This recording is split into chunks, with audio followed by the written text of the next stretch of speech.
say things like, well, we don't worry about the hypnosis. What do I mean by this? This is where ACH comes into, guys, and a very interesting way to do therapy. There's 3 types of therapy that we can do. It's probably the best way to explain it. The way I look at it is 3 types of hypnosis experience people can have. Number 1 is what I call a relaxation trance or a relaxation experience, where you might deepen a client, you relax them so they feel relaxed. And then from there, we're expected, okay, well, a client is relaxed. I'm going to use some suggestions to tell them to be a non-smoker, anxiety, or something like that. But here's the funny thing.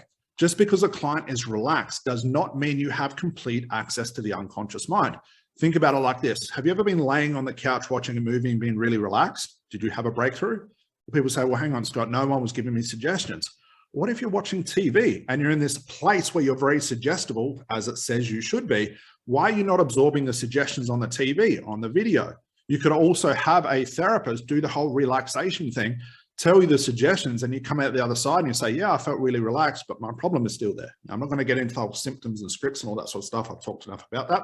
So that's the first type of therapy, first type of hypnosis. That's just relaxation. The second type is what I call a dirty trance. So what do I mean by a dirty trance? Well, it follows the same timeline. You relax a client, you have them go deeper, do suggestibility tests, stuff like that. Then you do the suggestions. But the problem with this is your client's conclusions, their issues, their I can't because of this type thinking, their mindset, all the conclusions, all the experiences, all the years of having that problem, you essentially take them into a place where trance should exist. And what do? They bring in all that baggage with them. They bring in all of those, what we call knots. They bring in all the conclusions, the issues, the emotions. And now this trance is basically, if you imagine like a bubble, they're sitting in this bubble called trance with all their, excuse my language here, bullshit with them.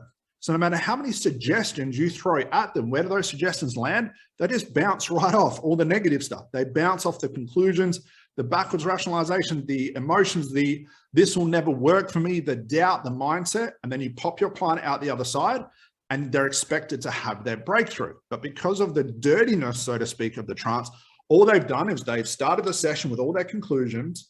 They've gone into a place that is supposed to be trance, bringing in all those conclusions with them.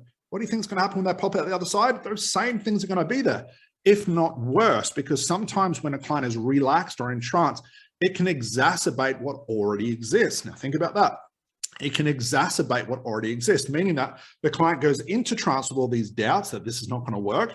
It will exacerbate, it'll grow. So by the time they come out, now they've just concluded that, yes, this did not work, and adds another layer of complexity and knots onto things. That's what I mean. So we've got the relaxation, we've got the dirtiness trance or the dirty trance. What's left? Well, this is where ACH comes in. Now, if you look back at just the start of the video, you notice how I've talked about, you start a client with the relaxation, you do the suggestibility test, they walk down the stairs, they go deeper, they drift. Suggestibility test, you're looking for certain phenomena to occur to let you know your client's gone deeper. And then the therapist is supposed to do the therapy. But like I said, if they concentrate on the therapy second, it just means they're going to bring all this bad stuff into the trance with them. This is where ACH comes into it, guys. And this is what we teach. We do the therapy first. Isn't that strange? We actually look at it as we do the therapy first. So if a trance exists or a trance happens as a byproduct of collapsing those knots and doing the therapy, a client can now go into this trance place and it's completely clean. It's like a fresh canvas, which means a client goes into this thing always looking for more positive stuff. It's open-ended, it's open-minded. That's why we do the therapy first. I don't want my client going into this trance place, bringing all this crap along with them. The resistance, the negativity, the mindset. Now, what's really cool, and Erickson said this, but a lot of people don't listen to this part. And he says, towards the end of my career, I stopped doing hypnosis. And this is exactly what he's talking about. Everybody's concentration on the hypnosis. You go to any more traditional trainings, what do they spend? You do a 3-day training with them, 2.5 days is just on the hypnosis part. Then half the day I'm just giving some suggestions around symptoms, and you wonder why it doesn't work. And they say, well, you've got to do it multiple times on audios and bookwork. No, you don't. If you get to the real root cause and have a breakthrough in the session, there's no need for those other things. We've talked about that on other videos. So we like to do the therapy first. What happens when you break down those knots and you do the therapy first? The byproduct of that is usually trance.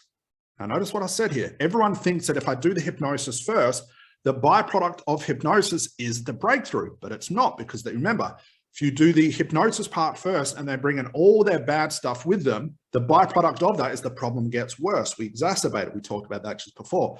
So we like to do the therapy first.